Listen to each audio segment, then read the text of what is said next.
Rama kawula ing swarga.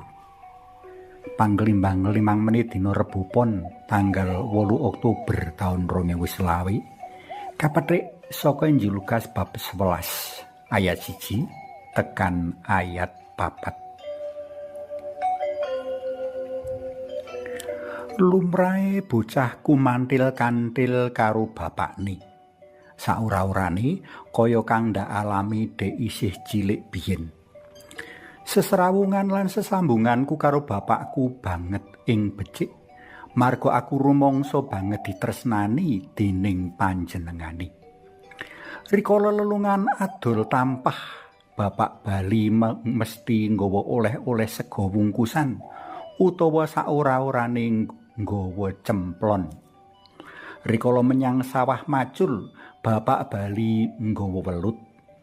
Rikala aku kademen, aku digawekake bedhian utawa kalebokake ing sarung. Aku uga eling rikala diprunji lan diengklek-engklek bapak ing gendongan. Bungah banget rasane wektu iku.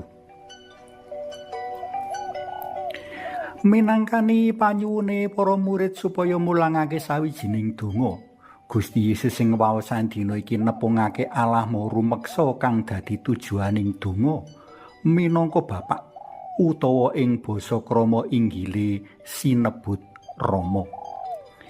Injil Matius bab 6 ayat 9 tekan 13 kanthi luwih cetha nyebut Allah pangreksa mau minangka Rama kawula ing swarga.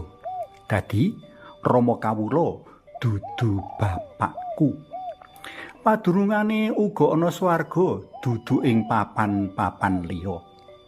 Kanthi sebutan kaya ngono mau, Gusti Yesus kersa medharake kekeran menawa Allah kang nitahake alam sawegung mono asih lan caket kaya asih lan cakete sawijining bapak marang anak-anake. Gusti Allah ing wong Katolik mono dudu paraga kang ngelak pangaji lan pepuji. Kejem, wengis, sarta adoh tanpa wangenan, ananging paraga kang banget nyawiji saengga mangerti marang kahanan lan kabutuhane umat dalem. Marga awit asih tresna dalem kang gedhe mau, panjenengane ngutus putra ontang-anting dalem, ya Sri Yesus nebus manungsa kang tiba jroning jireting dosa. Kejaba iku, kanthi sebutan Allah yang Rama, Gusti Yesus kersa nyadarake para murid menawa kabeh kang tumita ing donya iki satemene sak sedulur, mula antara titah siji lan titah liyane luwih